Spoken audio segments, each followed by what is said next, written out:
क़यामत जूं 18 निशानियूं जिन मां 15 ज़ाहिर थी चुकियूं आहिनि।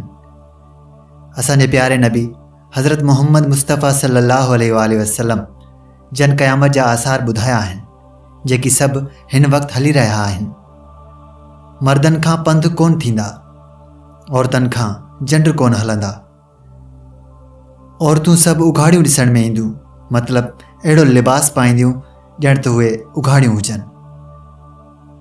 मर्द दुनिया में घटि ऐं औरतूं घणियूं थी वेंदियूं। घर घर नाच गानो हूंदो। माउ पीउ जी इज़त हया अदब ख़त्म थी वेंदो। नेक बुज़ुर्ग माण्हू लूसी ऐं कन्यर माण्हू अॻियां हथ वधंदा।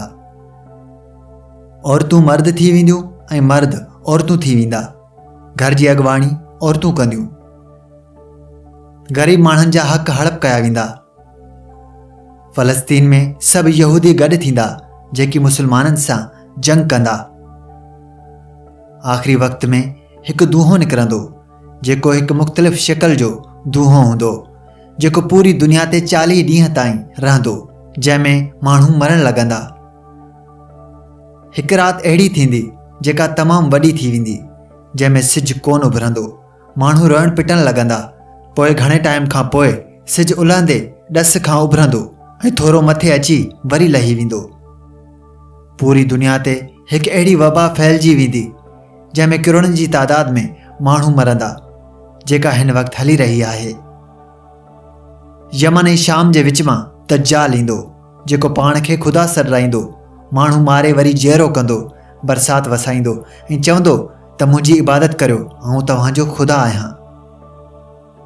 मस्जिदनि में शोर शराबो थींदो। माण्हू दुनिया जूं ॻाल्हियूं मस्जिदनि में कंदा।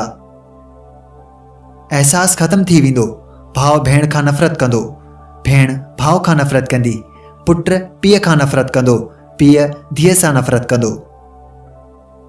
न्याणनि खे नचायो वेंदो। ज़ना आम थी वेंदी। माण्हू गुनाह करे उन ते फ़ख्र महसूसु कंदा। वक़्तु गुज़रण में तमामु तेज़ी अची वेंदी।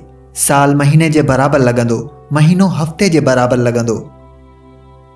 औरतूं पर्दो कोन कंदियूं, ग़ैर मर्दनि सां बेहिजाब थी मिलंदियूं। अल्लाह पाक खां दुआ आहे त रब साईं असांखे अहिड़ो फ़सादी वक़्तु न ॾेखारे ऐं हक़ सच सिधे रस्ते ते हलण जी तौफ़ीक़ अता फ़रमाए। आमीन।